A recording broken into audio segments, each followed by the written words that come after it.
from the very beginning, I have spoke in defense of the Black college, in defense of the mission of the Black college, and asking for Deion Sanders to buy in to that.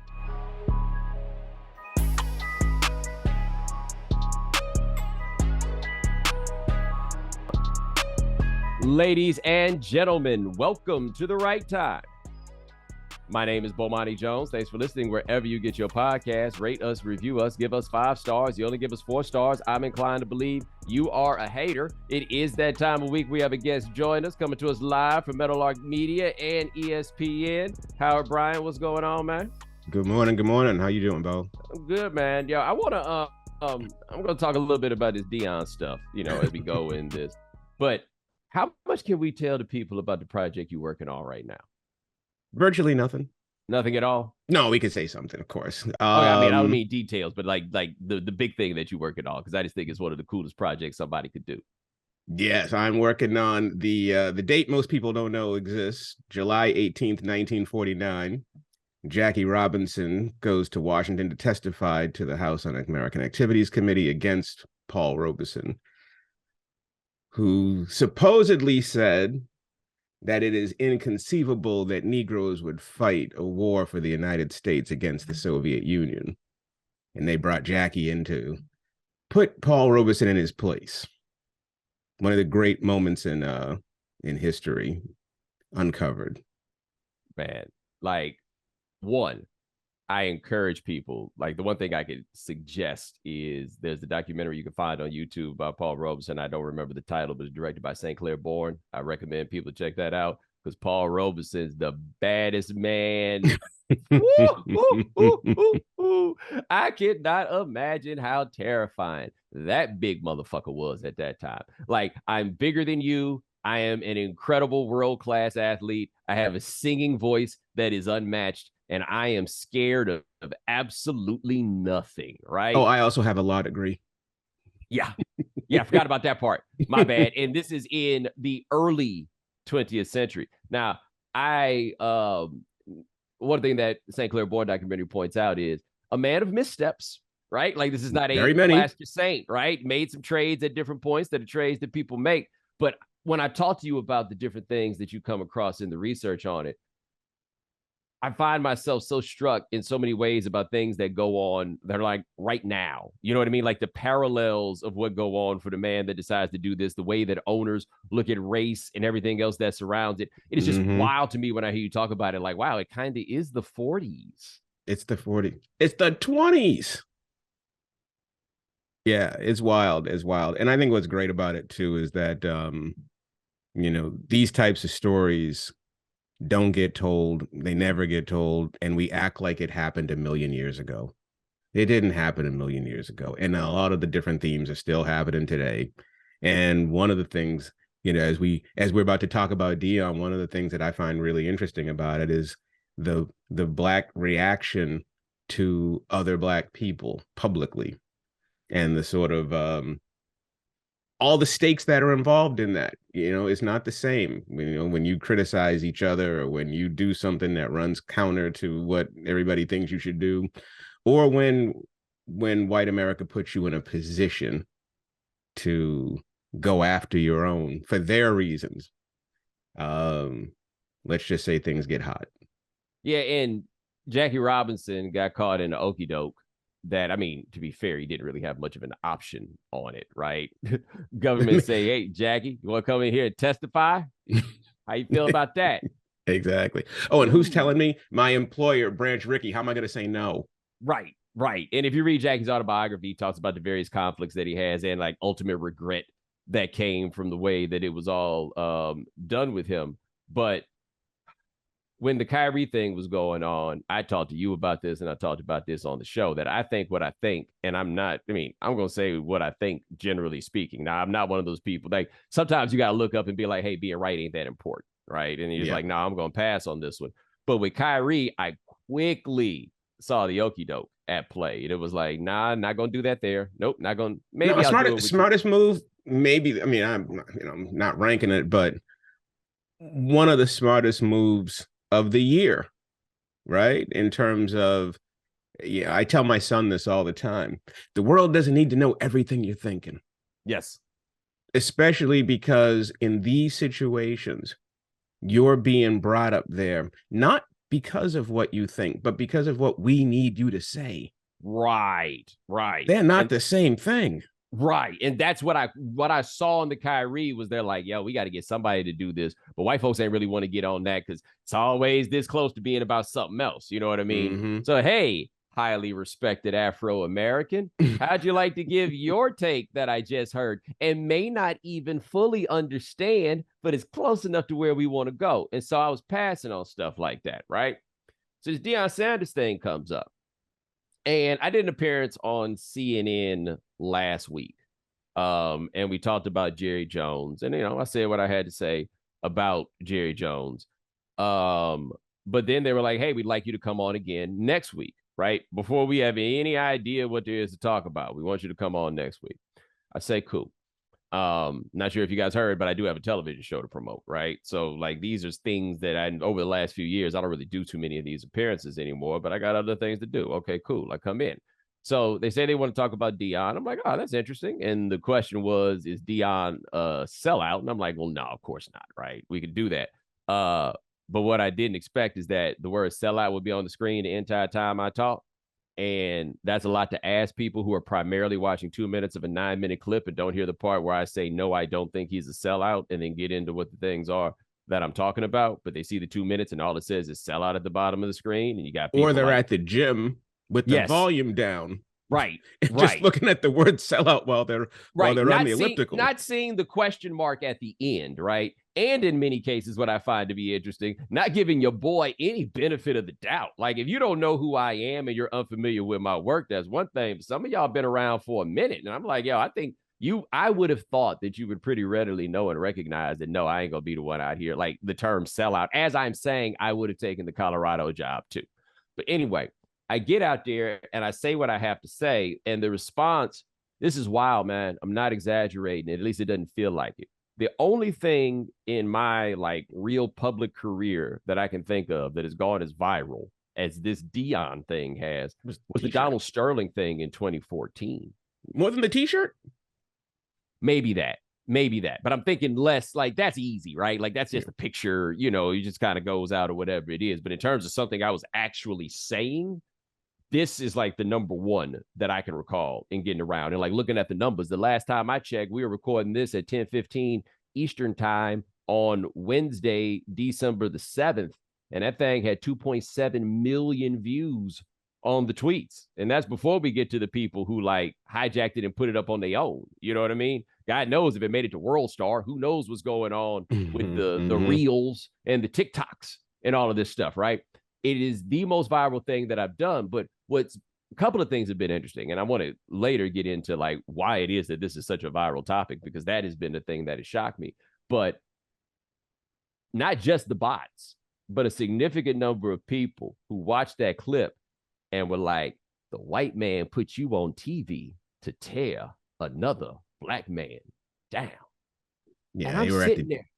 But I'm sitting there, Howard, and I'm like, don't you see these white people on this stage pushing back on me? Like, don't you see Don Lemon pushing back on me? You think the conspiracy was to have me come out here and tear down Deion Sanders when Deion Sanders did what white people in power would absolutely prefer, which is to take someone who is very talented from a black institution and then bring him to a white one, so that the black talent that would go to the black institution and the attention and the money now comes to a white institution. But I'm the one doing the white man's work. Which, by the way, is the history of the HBCU in sports. Yo, that's what I'm saying. Like, it's so, like, the response in every way was so bizarre to me. And I guess part of this is, like, obviously the magnitude of Deion Sanders and, like, the idea, the notion of the charismatic individual and how roped in people got to the idea of him. But it wasn't about the cause. It was about Deion. And so part of what like disappoints me in some of the response that I've seen, and I don't think that people peep this level of game themselves about what I feel like is going on here, is I was speaking in defense of the black college. This show is sponsored by BetterHelp. This holiday season, do something for a special person in your life. You. Give yourself a gift to raise your spirits, and not just for the day. The holidays can be a really tough time. Between managing family dynamics, racing from thing to thing, and braving the cold and dark weather, it's normal to feel down. Having someone to talk to about how you're feeling and what you can do about it is truly a gift. I go to therapy for those reasons. It really helps me just to have somebody to help me sort things out, unpack things. I appreciate that. Now, as the world's largest therapy service, BetterHelp has matched 3 million people with professionally licensed and vetted therapists 100% online. Plus, it's affordable. Just fill out a brief questionnaire to match with the therapist. If things aren't clicking, you can easily switch to a new therapist anytime. It couldn't be simpler. No waiting rooms, no traffic, no endless searching for the right therapist. Learn more and save 10% off your first month at betterhelp.com/Bomani.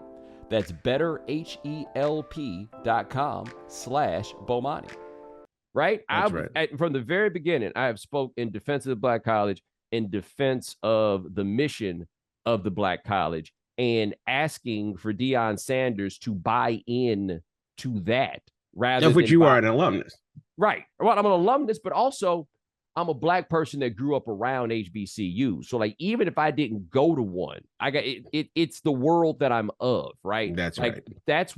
that was what I was asking of Deion. And you can go back, and there were things I was mad about, and there were things that I was like, I hope he doesn't do this. You know, I mean, I was fairly pointing and strided into criticism. I have no problem acknowledging that, but it was always in the name of Black folks in this Black institution that I think has done so much, not just for Black people, but honestly for America.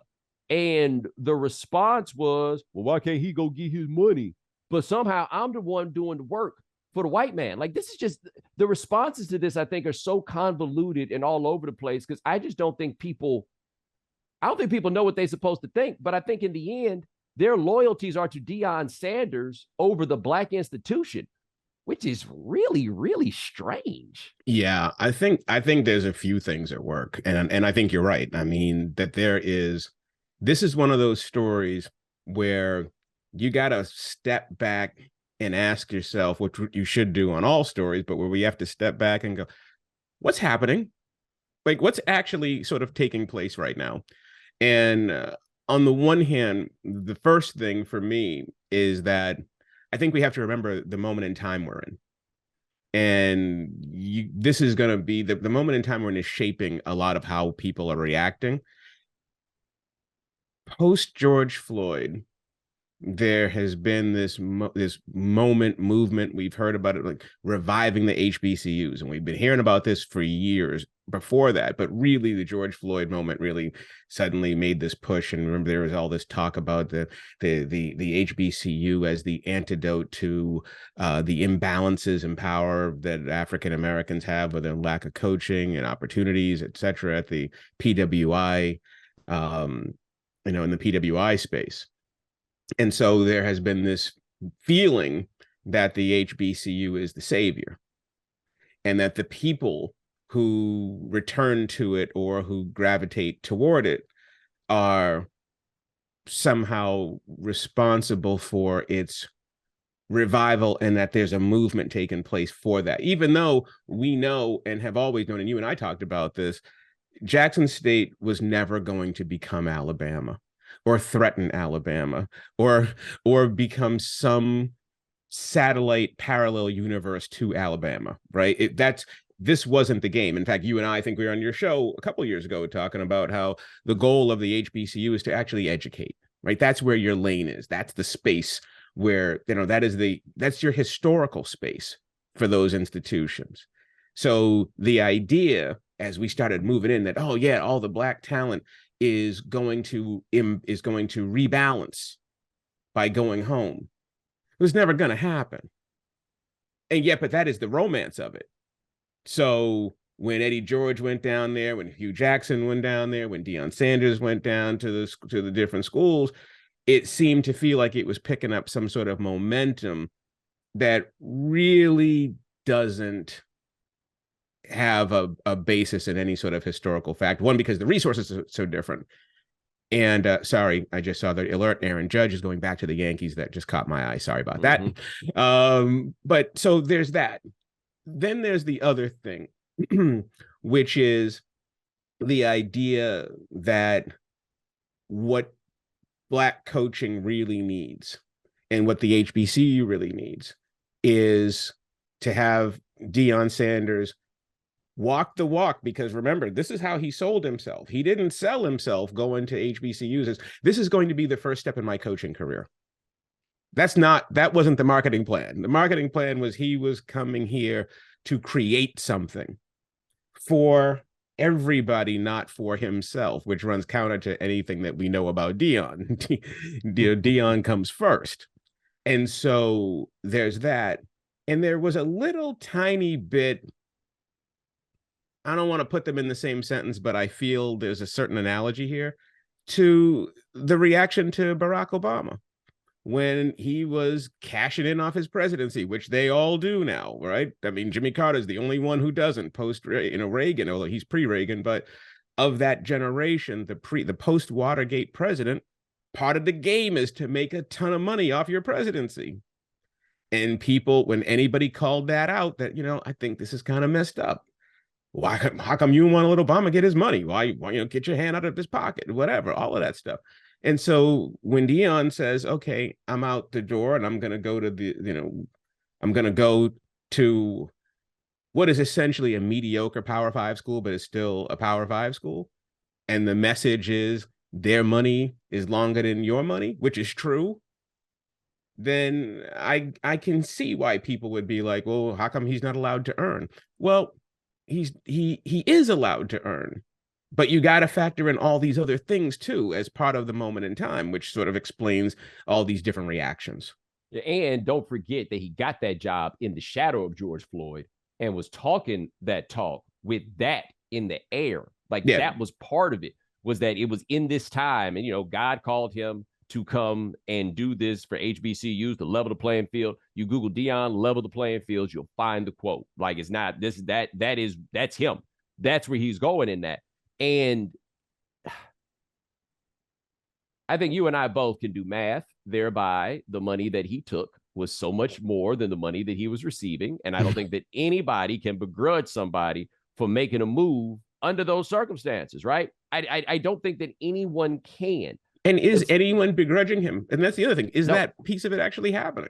No, I haven't seen that. But I think this is another topic where the outrage machine has decided that this is a one. Like, after I do this podcast, I'm going to be on TMZ to talk about this. And that's strictly a result, I would think, of them looking at the virality of it and realizing that, what's hot? This is hot. This is the thing. Like, to the point where I hit the team and we're like, yo, you sure about this? Like, I don't know. Like, if they, we talked about it and we're like, yeah, okay, we think that we can like probably go ahead and we can make this, it won't be, I don't want to be misframed, and I don't want to be caught in a situation to people trying to get me to say something that I never said and didn't mean in the first place. But like, we think it's going to be okay. So you can hear me right now talking about it. If it don't go right, I'm telling you, I'm giving you in advance. Like, hey man, I was like, I don't know, but I think we're going to. And also there's tons of stories, tons of ideas where no matter what you say, people are hearing something, what they want to hear something different. They're hearing what they want to hear. And I think with this story, one of the first things that hit me when Deion went down there in the first place, and we were talking about this HBCU renaissance, and I was like, is it? And people were talking about how the balance of power was shifting because now Black people are beginning to take back their talent and utilize their talent to bring it back to their, I'm like, is that what's happening? And so, as you start thinking about this, you realize that how much of this is actually about Deion and how much of this is actually about us, how much of it is really about the romance that we have. And this goes back to the Negro Leagues in a lot of ways. When you go back and think about how things went sideways, you take the Black talent from the Negro Leagues, you bring them to Major League Baseball, but you kill the infrastructure. No Black doctors, no Black managers, no Black GMs, no Black ticket takers, but you take the talent. You take the talent from the HBCUs in football. You take the Ozzie Newsomes and you take the Walter Paytons and you take the Jerry Rices and you take all of them, but you leave the infrastructure alone. You're not hiring Black coaches to come along. You're not investing in the HBCU. And so now the HBCU feels like It feels like a reparation in some ways now, Right. post George Floyd, right? And so all of these things are happening at once, and then the North Star that you've got is now going to a 1-11 team because that mediocrity is better than your 27-5 excellence over the last couple seasons. Yeah, because their mediocrity pay like $5 million a year. I get it. You know what I mean?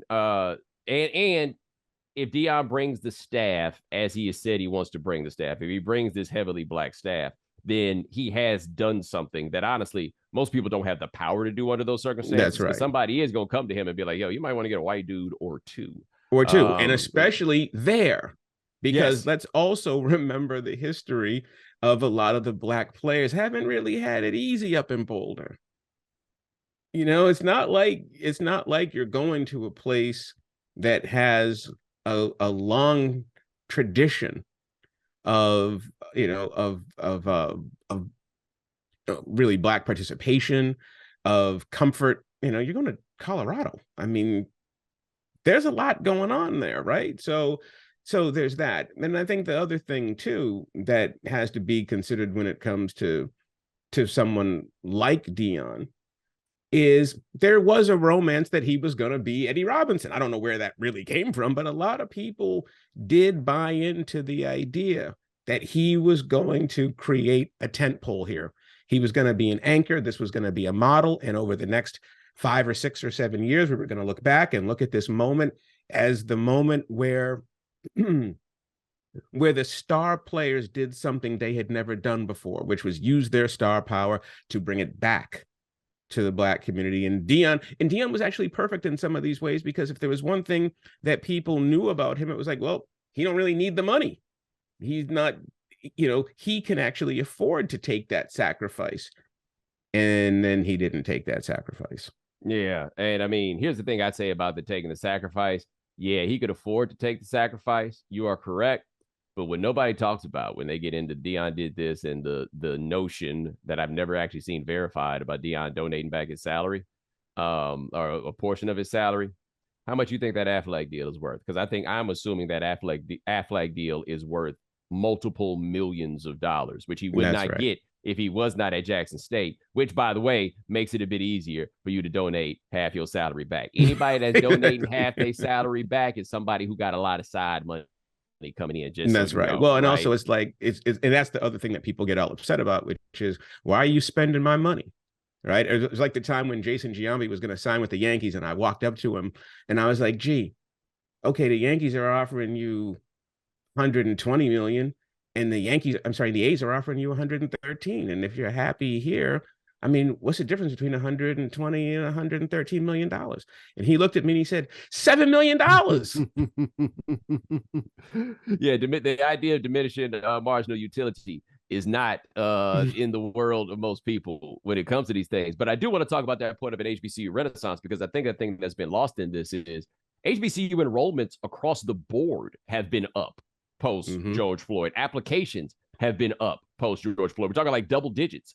And that's attributable to George Floyd, not Deion Sanders. Right. And see, that's the thing. Like, there was a larger moment that was there that he wound up being a part of that, again, I think has kind of been lost and forgotten when we get to talking about this, because now it is as it always was. And it just becomes a thing of talking about Deion. He really moves the needle in a way that I am shocked that he still does in 2022. We got to remember, man, Deion Sanders got drafted almost 35 years ago. And has not played a game since what, 96, 97?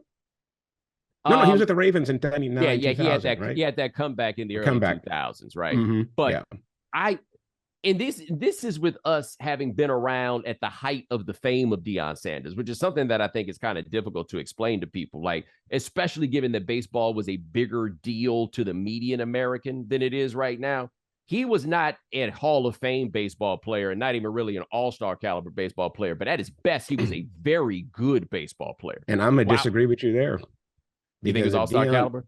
Well, because if Deion could play. Oh, no. What I mean is, if he had played all the time, I think so, yes, right? That's but I'm just talking about... He had all-star written all over him, though. Yeah, absolutely. But, I mean, I think he led the league in triples playing like half the season one year with the Giants, or something. No, it was with the Braves. He had something like 14 triples in 90 games. Yeah. And Deion Sanders legging out a triple is one of the most the triple is still the most entertaining play that baseball has to offer you. And Yep. let it be Deion Sanders, the one legging out that triple, and then the throw to try to get him at third goes in the dugout, and now he's walking to the plate. Yep.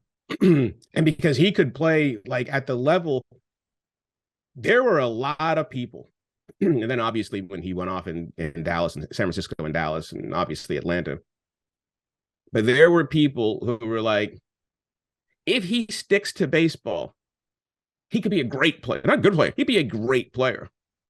Because it wasn't as though he couldn't really hit. He was putting 40% of his time into baseball. Right. It was still really good.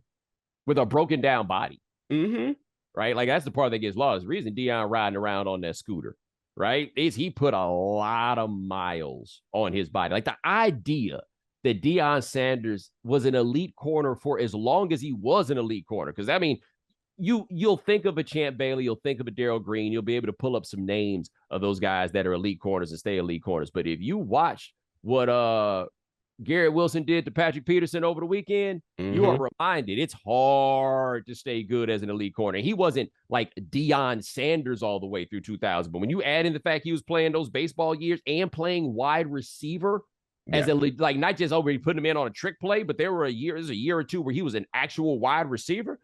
Yo, he was so famous, right? The idea that a cornerback was seen as a cornerback swung the balance of power from the 49ers from the Cowboys to the 49ers and then back again. And then back to the Cowboys. Based on what Deion Sanders did.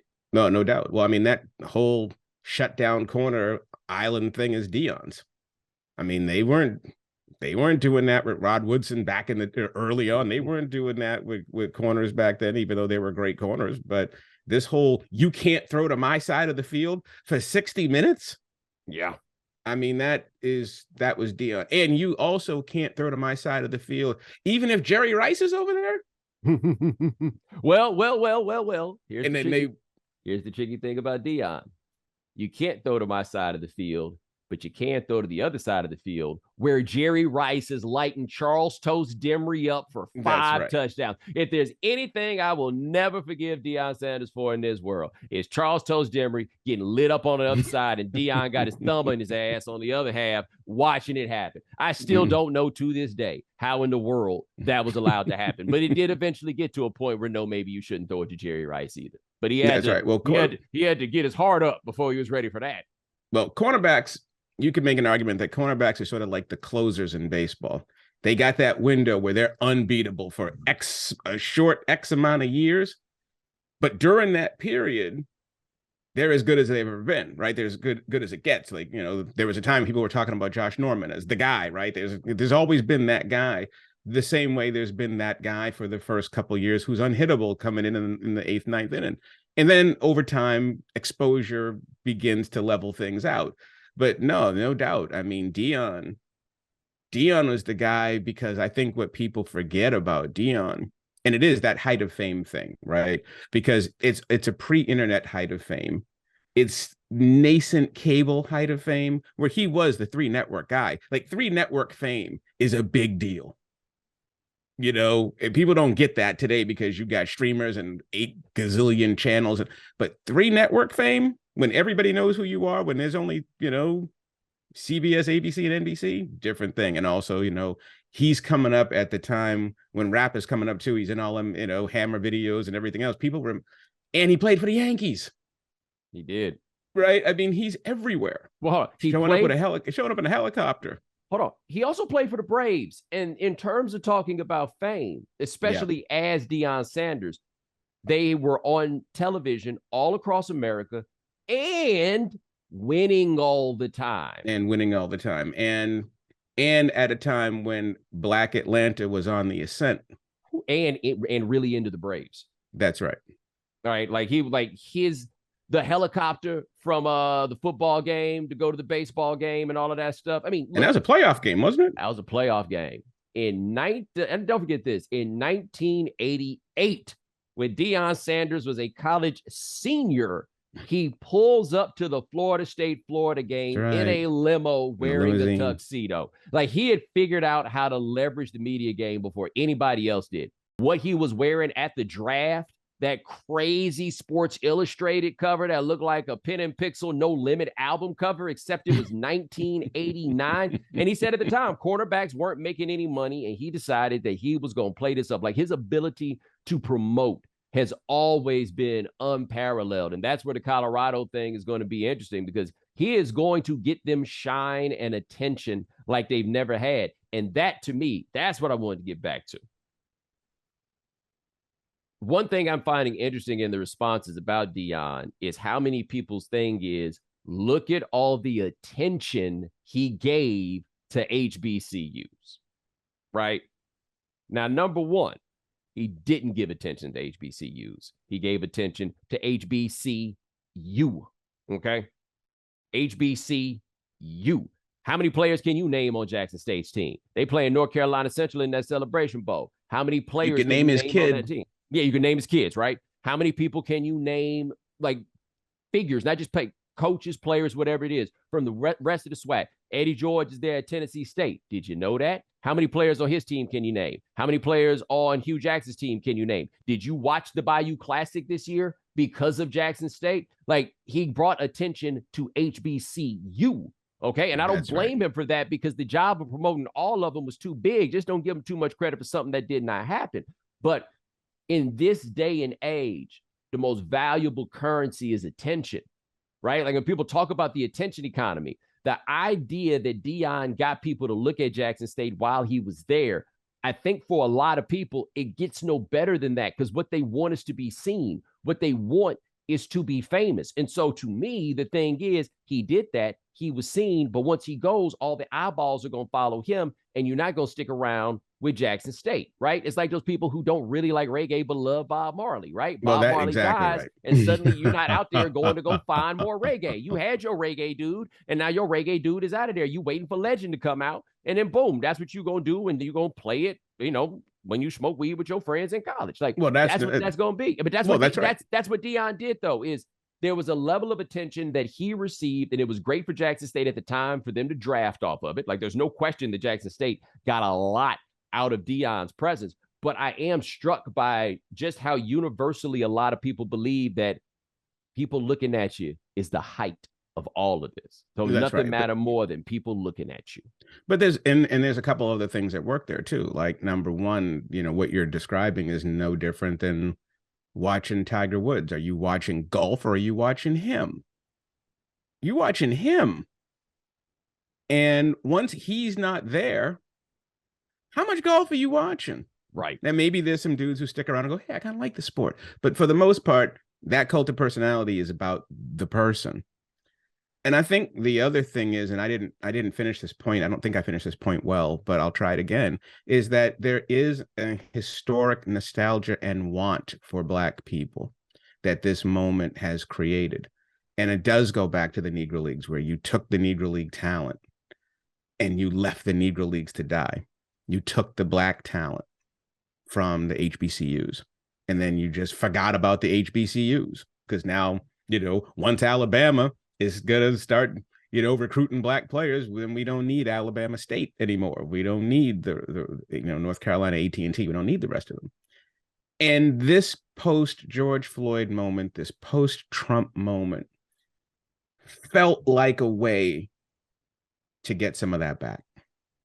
Felt like a way for Black people to begin to have some more self-determination, to begin to use those resources to say, wait a minute, we've got ability, we've got talent, and our talent has a price tag on it. Our talent does have value. And if there can be a movement, started by a famous player, because you do need a Pied Piper, right? You do need somebody to say this can work. And so I think a lot of people put a lot of emotional currency into it. And I don't just mean Black people. I mean a lot of guilty white people who were like, hey, yeah, this is right. This is important. We did take all the talent and leave everything left behind. And maybe this is recompense. Maybe there is a moment right here where something special can happen. And then Deion goes to Colorado and we're back to square one. Right. And so I think there is a feeling like a letdown, like, okay, well, it feels, in some ways, it feels a bit like a gut punch to those people who bought into this possibility of this moment in time. So something interesting that I was looking at with Deion and his recruiting at Jackson State, and I hadn't paid much attention to what the recruiting was this year. We all know what it was. And look, my buddy Joel Anderson was looking at this, that 24/7 of one of the recruiting sites has like a talent index to like determine like some index to give you an aggregate of how much talent each team has. Mm-hmm. And Jackson State was at like 130 or something like that. And that is absurdly high for a school of that level. Like Deion, and I think part of that, obviously, with Hunter is probably skewed there with Hunter and the kids. But something that I found surprising about his time there, like I'm looking at the top 20 players in the state of Mississippi for the year of 2023. So next year's incoming class, right? None of them are going to Jackson State. Mm-hmm. Not a single one. If I go now and I look at the top 20 players from the year 2022 from the state of Mississippi, none of them are going to Jackson State. And I find that a bit surprising because the Mississippi schools, they were able to get boys to come later, the Mississippi SWAC schools, in part because the SEC Mississippi schools were really holding on to that racism real tight. Right. Like, it asking for a lot to me to go play a game under the stars and bars every week. You know what I mean? But I am surprised, actually, though, that he was able to get like this great player from out of state to come there. And I don't know if they were, maybe they weren't trying or whatever it is, but like, aside from the we can be big time, because I just don't think that matters, I do look at Deion's time at Jackson State, and not just him, but anybody else who gets that job later. This would apply to them. I would just lock in as hard as I can on the idea and the mission and try to get as many of the good players from the state of Mississippi as I possibly can. Because what we did learn in this, man, if you didn't know it, it's a lot of people that really care a lot about Jackson State football. A lot about Jackson State football. It may be a 10 or 15-year plan in doing it, but hit the ground and get as many of the players from your own state as you possibly can, because you can't win the SEC strictly with Mississippi players, right? There just aren't enough good players in Mississippi for you to do that. But I bet you can win the SWAC. Mm-hmm. Mm-hmm. 100%. And I think the other part of that, while you were talking, is you also have to talk about the rest of the school. Like, part of me, and obviously being from Massachusetts, the relationship with the HBCU is very different. We know, Howard, you just called it North Carolina AT&T. We are aware. NC-18. I don't know how to call it. What do I call North it? Carolina A&T. A&T. All you got. I said A&T. Did I say NC? You gotta get that out. You said no. Leave it in. No, you gotta get that out. Leave it in. It helps sell the point. A&T. I didn't talk about no phone company. Come on, man. No. How you gonna do me like that? You know that was a mistake. We left it in when I thought you said slaves instead of slades. How you gonna do it? You know how much hate I'm about to get now? No. Now you're gonna get the love because you're coming back around on it. For people who don't know, Howard was trying to talk about Bill Russell. He's like, yeah, he owned Slades in Boston, and I was like, he owned what? He's like, Slades. Oh, Slades with a D. I thought he said Bill Russell owned slaves, and I just couldn't. Like, you said Bill Russell pimping. Like, I couldn't figure out what in the world Bill Russell was out here doing. Goodness. Anyway, continue. We understand. Apologize to my people for this. It was a mistake. Damn it. Mistake. You know. Anyway, my cousin went to Johnson C. Smith. That counts. Yeah. So, but that's the other point, right? Is when we're starting to talk about the whole package. You know, there was a part of me that was like, okay, I was starting to get mad about it because I was like, this isn't charity. And this whole feeling has been like, oh, we have to go help the HBCUs. We got to help them, you know? And it's like, well, wait a minute. There's an entire educational foundation in history here, right? And if you're going to try to compete for players, I thought you were also trying to compete for students, right? There's a whole thing here, which goes back to your point about why are we actually doing this? Do you really believe that trying to go out and get every great player in Mississippi or Alabama or competing with Clemson is actually the mission of the historically Black college and university, right? And so I've always sort of been a little skeptical about overlaying the sports mission with the mission, because the mission itself has not changed. Well, you know what happened there, right? This is something that I've become aware of in this, and probably knew already, but this is an important distinction. And this is something that I'm not sure, as somebody from not from the South, would get this, right? Where you from, Black culture and white culture are largely different things, right? Like they're different wings of what the white culture is up there too, because immigration plays much more of a role in who's No there doubt. and why, right? But Black culture and white culture are not really the same. Black In the culture and South, white culture ain't the same in Boston. yeah, but in the South, Black culture and white culture are basically the same, right? Like Yeah. there's not, I mean, the overlap is all there, right? We're basically all in of the same things or whatever. Which is to say, we, my people, act about football in the South the same way they do. Mm-hmm. Ridiculously. That's right. Like every ridiculous thing and every little small, tiny defensive attitude that I ever see when you say something about Auburn has come out about Jackson State in the exact same way. That has been more interesting than anything else for me to watch. It's just like, oh, we really are the exact same kind of crazy. This ain't one we can blame on them no more, folks. No, sir, Bob. You go check the SWAC message boards and all of that stuff. And it's like, oh, no. We really do all kick it the same. Like if you need to try to make the point that we ain't really that different, it goes right there. By the way, that's a great point. That's a great point, because and that's a weather thing too. And because half the people up here are playing hockey right now. Yes. You know what I mean? And so it's not like there is the shared history of Black and white on the East Coast, given a few pockets here and there, but especially like in a place like Boston, is really only 120 years old. It ain't 400 years old. Right. It's 110 years old in terms of like big numbers. I mean, obviously the Black people lived in Boston in the 1700s, but I mean, in terms of actual culture, I mean, it's really not that long. Right. Where you've had, serious, I mean, the post-Great Migration is only 52 years old. And by the way, we wasn't really trying to come fuck with y'all like that in the Great Migration that tough anyway. Like 100%. It is like people got to New York, like, no. My man, we gonna stop right here. Yeah, my man got halfway there and was like, no, it's just a little bit too cold, and turned back around. We in Canada yet? Not even close, son.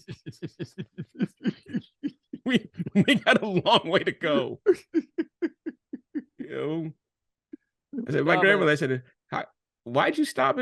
She's one of them from Barbados. And that's what I said. Black Boston ain't the same because of the Caribbean influence up there.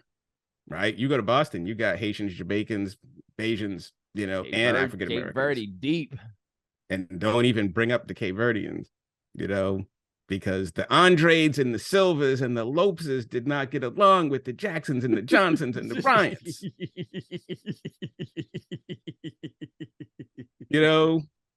That took some time. Yeah, have we had our discussion of was Wayne Fontes passing? Exactly, right? For people who don't remember Wayne Fontes. Wayne Fontes got counted.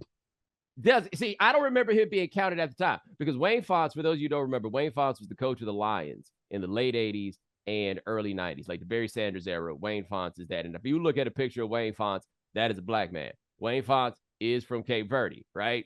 But he got that job before Art Shell got that job, but Art Shell was the first Black head coach by every metric. And that's why I always thought that Shell came before Fontes, but he didn't. No, Wayne Fontes had that job before Art Shell. Art Shell got that job in the middle of 1989. Yep. After they fired Mike Shanahan. And per the wiki, Wayne Fontes got that job in Detroit in 1988. Mm-hmm. I have never seen him regarded as a hero or a pioneer. But I'm telling you right now, I'm looking at a picture of that man. And if this is Louisiana, he Black. He Black, man. That's right. Well, and that's why I always say, when I went to college, when I went to Philly, I was like, I'm only 5.5 hours away from home, but where's the Andrades at? Where's the Fernandez? Where's the Fonts? Where's the Lopes? Where's the Andrades?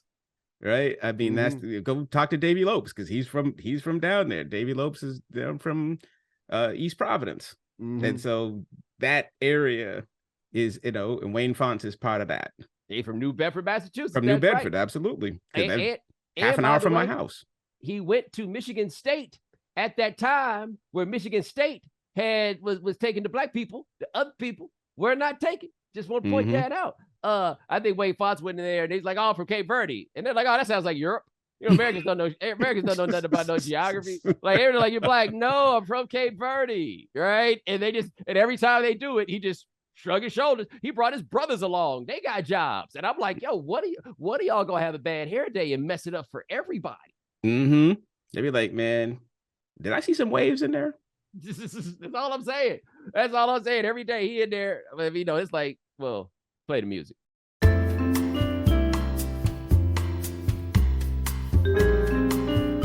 Thank you for your patience. A representative from the right time will be with you shortly. Your current hold time is 15 seconds.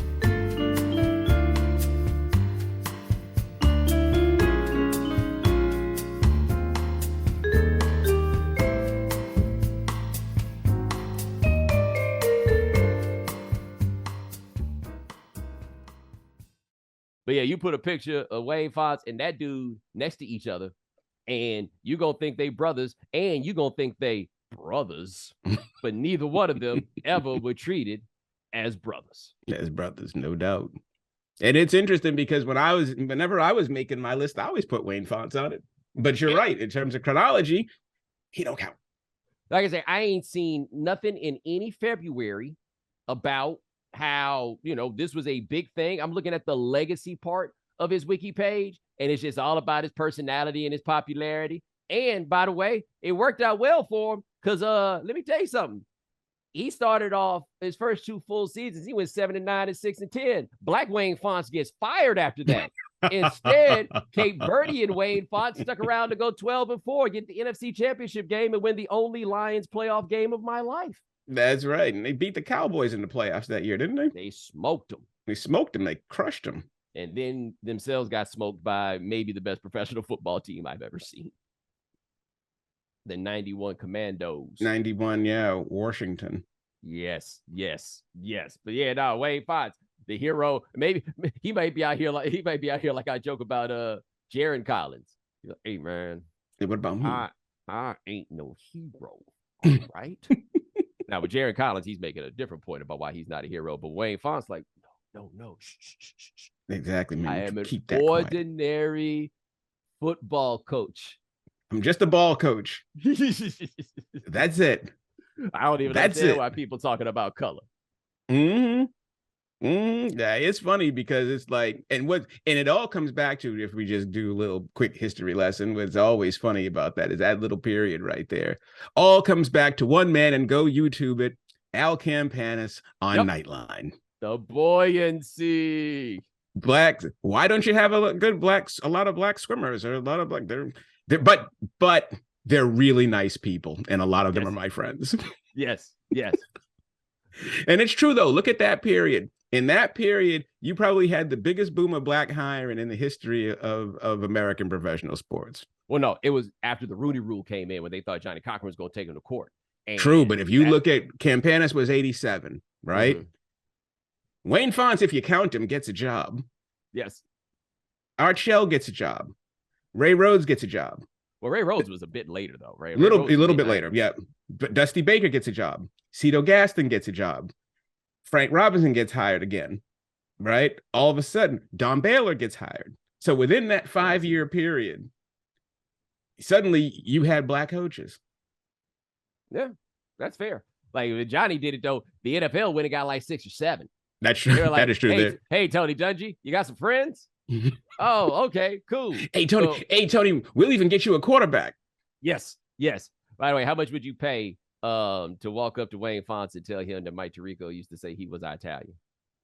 Oh my goodness. I would love to see the look on Wayne Fonts' face, and Wayne Fonts and Mike Tirico looking at each other like, what's up? Like, they may not see this, but I do. Although Wayne Fonts never hit it though. Yeah. Wayne Fonts never hit it. I say he didn't hide it, but somehow it never came up. But it never came up. Exactly. I will say this, though. The blackest thing about Wayne Fonts is in 1996, at the age of 56, he was let go as the coach of the Lions, never to be a head coach again. Never to be a head coach again. Never got a second chance, right? Yep. And what's funny about that is but it is true, though. Growing up down the South Shore, it was very clear that the Cape Verdeans did not always claim that blackness, if ever. Time out. What? Wayne Fonts really had them convinced, how.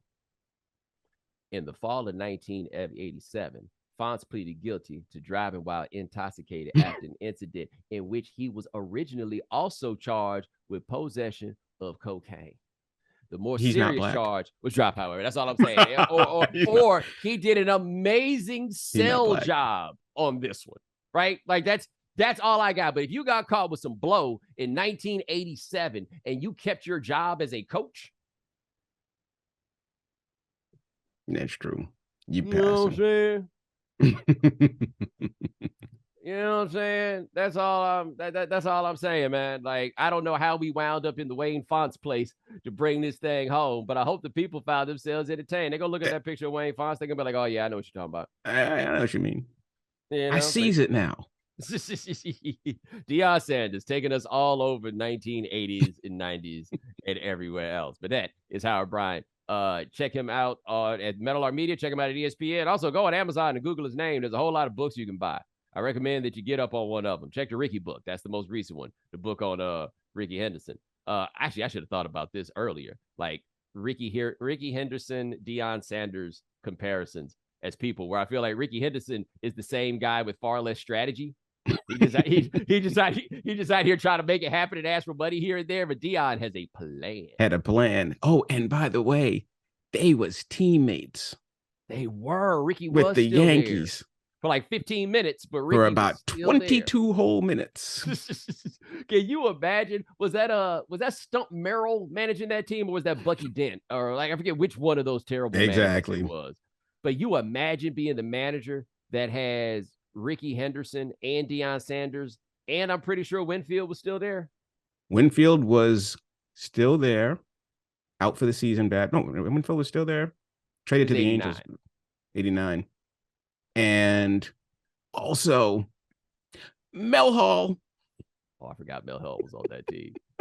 The man who once had a 37-second home run trot.